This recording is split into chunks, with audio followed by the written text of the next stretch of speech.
Welcome back to another action figure review. In this review, we're going to be taking a look at the G.I. Joe classified Walmart exclusive 1/12 scale Gung-Ho action figure. As you can see, these are the new card backs, kind of your retro style. The card backs are so big, you can't even get them on the whole camera in this panoramic view. But don't fret, we're going to be taking a look at the card and we're going to take a look at the figure, so stay with me. Join me on this review. I've been looking forward to this Gung-Ho because it's more of his vintage design minus the new chest tattoo. For whatever reason that has happened. But so let's take a look at the card to start off. So there's the top of the card. It is punched. That is warning for checking heads and small parts. Not for children under age of 3. These are recommended for ages 4 and up. Beautiful G.I. Joe classic logo, Gung-Ho name. Going down here, we have the artwork on one side, the figure in his clamshell with all of his accessories on the other side. The artwork looks pretty good. I mean, the tattoo kind of sticks out for me because I am a vintage kind of style collector in a way. Do like the original colors with a little more modern touch-ups, but not overdoing it to where you know, the figure doesn't look like the vintage. My card's not too bad. I noticed a lot of collectors are complaining because they're receiving their cards pretty well damaged, bent pretty bad. So I just want to add my input on that for a second. I think what's happening is there's two problems. One problem obviously is Walmart shipping. Getting stuff in those plastic poly bags are just an issue. And then the card grade is garbage. I mean, it's super thin cardboard. They're trying to save money for their shareholders, so they're cheapening out on the cardboard. I'm kind of, I'm kind of glad because the figures, the money's in the figure, not the card. But that's not good for card collectors. Me, I'm more of an opener. A lot of people are buying the Destro, the Baroness, and the Lady J for the classic style cards, and of course the other ones like Storm Shadow also. But for the card, because everybody loves the artwork, which is great. But the problem is only the shipping of Walmart. Is I'm thinking what's happening on too is like I used to work a long time ago when I first jobs in a retail environment, and then you get those boxes that are smashed off the truck. What kind of containers? Box, I should say, that these figures are packed in. Are they getting smashed? How are they packed in the truck? They're getting damaged before you even get to the shelf, or damaged from the retail box to your shipping box, and then obviously to you. So I'm betting a lot that is a 50-50 share of the reason, because I have Destro and Gung-Ho. And mine came in a very nice box with bubble wrap, and mine are bent. So there shouldn't be any reason my cards are having damage if they weren't already damaged upon arrival at Walmart's warehouses.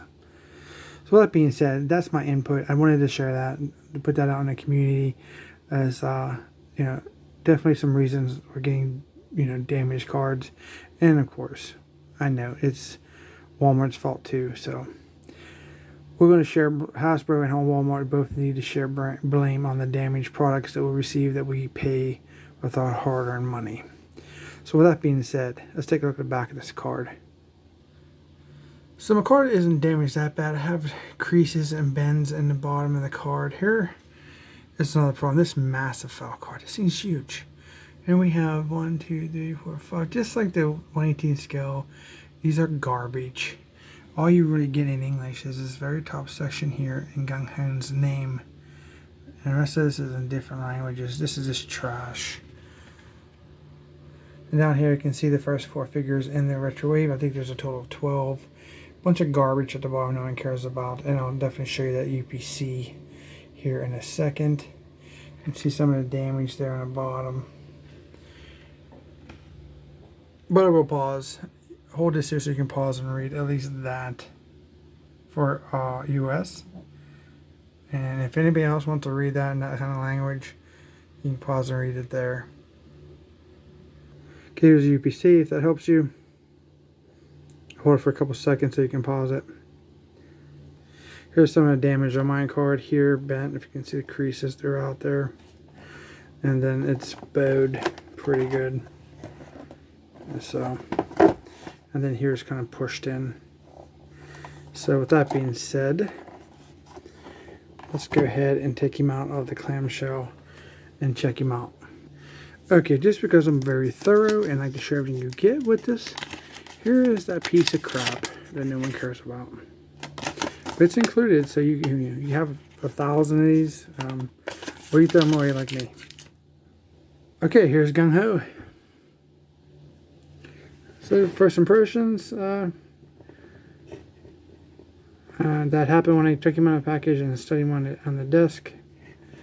And you can see that he, as I put him down, he kind of wobbled. So, what's that tell you? A little looser chest than it should be. The tolerance is definitely off. Other than that, it looks cool. Let's take a look at the head sculpt. Okay, here he is. He looks pretty good. At least he doesn't look like Chuck Liddell from his first version from Classified. He has his mustache. He's a bald character. That's about it for the face. He's got a nice stern look on his face. Ears seem to be sculpted pretty good. Back of the head. Look at that, he has 2 ears. That's about it for the head sculpt. So for his vest, we have 2 grenades here, 2 pockets. Pretty, I don't know, it's not really stiff. It's kind of mid-grade, I think. So look at that chest tattoo.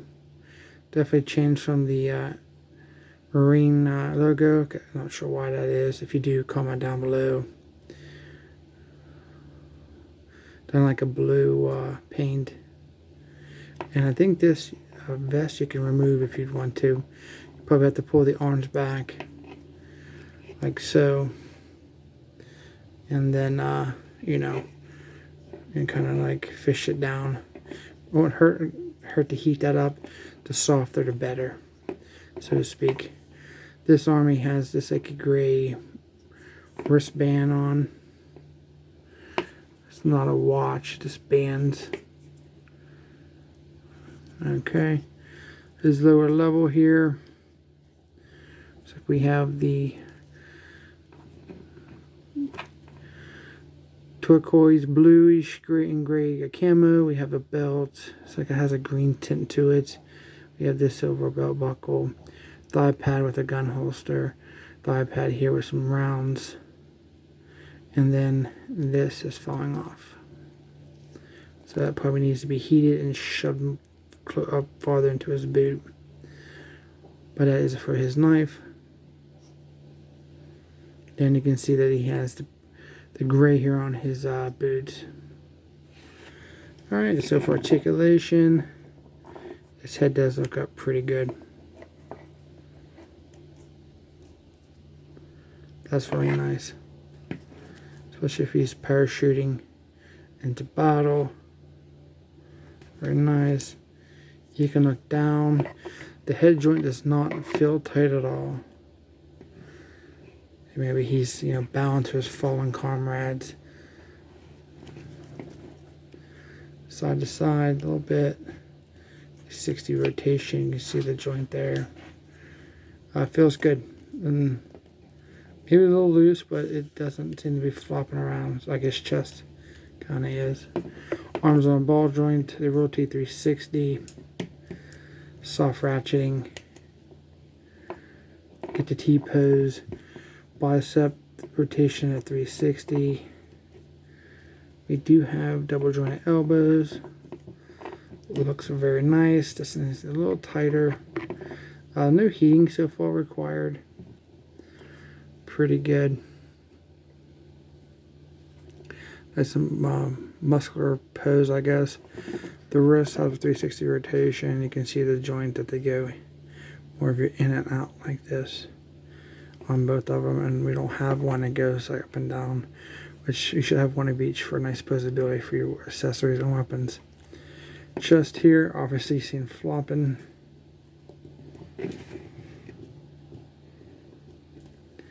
Side to side there.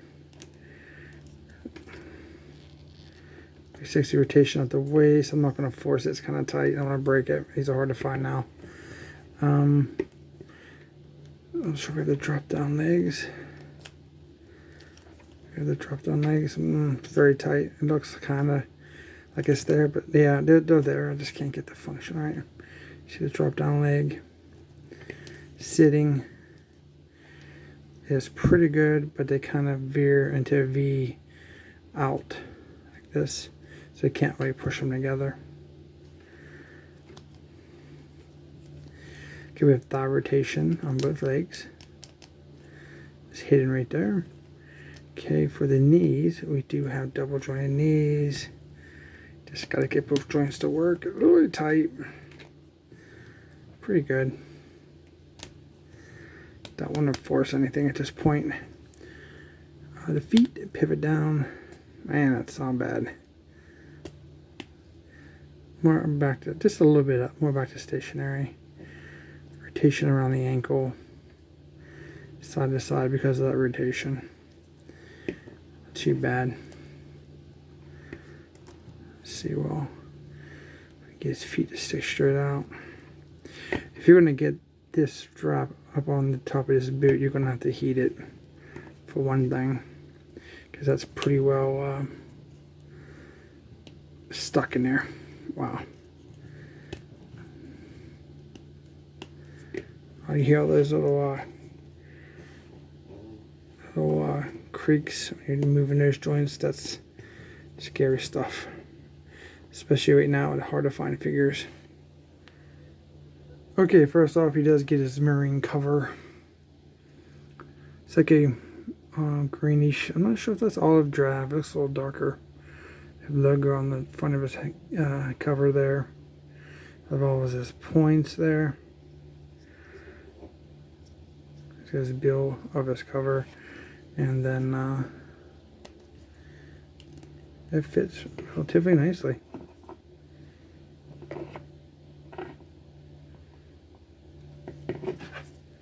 It's really so hard to get it in the camera. These are big figures. Pretty good. Man, he does look really good though. Gotta give it to him. The aesthetics are spot on, except for the paint. The paint on his chest for his tattoo. It's obviously it's the eyesore of the figure. Okay, next for his accessory, he has his pistol, black plastic, extended mag, patrol barrel for blast effects, which is great. Cool. So this arm he has this. Well, let's do his holster first. Holster check. It's kind of pushed in a little bit. Yeah, it's really, there we go. It's a tight fit, so you don't have to worry about it coming out.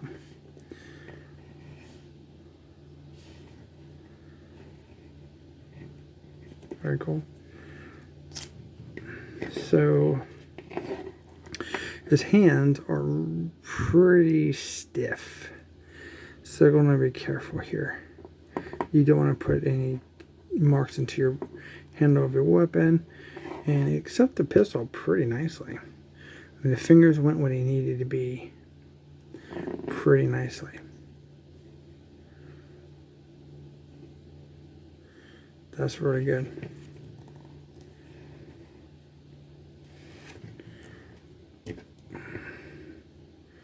Here's a kind of a close-up there for more of like holding someone at gunpoint. Pretty good. So let's go ahead and get that out of his hand, because we got to look at his, pretty much his primary weapon. So we'll put this back in his holster. What's going to be really nice, I think, with Gung-Ho is that he can hold all of his accessories. So you can put him on display and not have to worry about getting anything lost. Next up is his knife. There's a sculpted black handle, silver blade. Got the blood letter right there. Pretty cool. And in this hand, he can hold it decently. don't know, it looks kind of small for this scale. Maybe you need to be a little thicker. Looks pretty cool. And then of course, if you take it out of his hand, do the overall underneath. Pretty cool. And then let's see here. There's it goes right in, and it's very loose. So looks like you may lose your knife if it falls over. So be aware of that at least. It comes with his grenade launcher. You hear that? That's very hard plastic. It's decently sculpted. It's not the same sculpt of his vintage gun, but it gives you the idea that it is. Very stiff strap. You're really not going to use that a whole lot. I mean, barely can even move it. So it's not like we're going to drape it too far, because he got some big guns. Yeah, it's very stiff. I know. So let's try to get this in his hand. I really hate straps, to be honest with you. They were like very flexible, but they're always in the way. You're trying to get your figure hold their guns. And every time I try to like turn this to get my finger in the trigger guard there, this puts pressure on the strap, so it's like it's really, really difficult to get that to fit. So I almost have to go in a specific angle, I guess. It's just a pain.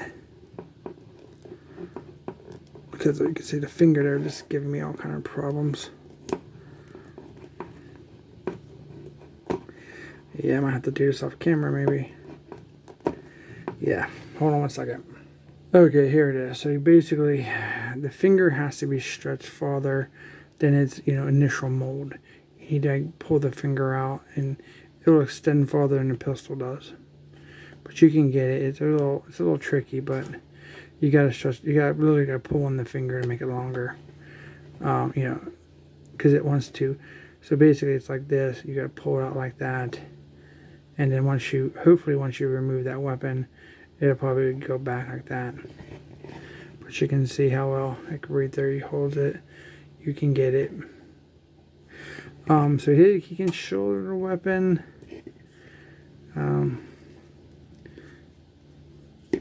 You come down. If you work with it, you definitely can get a almost like a two-hand wield in a sense.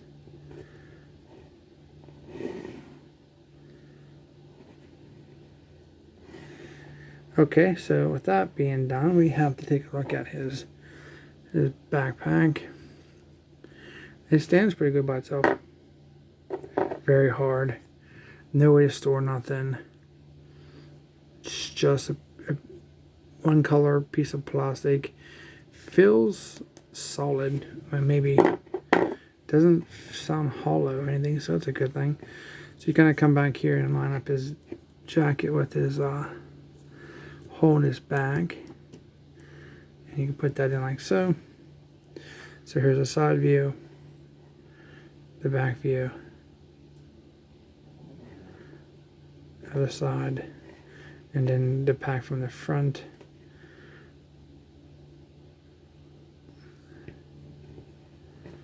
So that's how it looks. So that's all his gear basically. He does have one more accessory, which is his stand. We'll take a look at.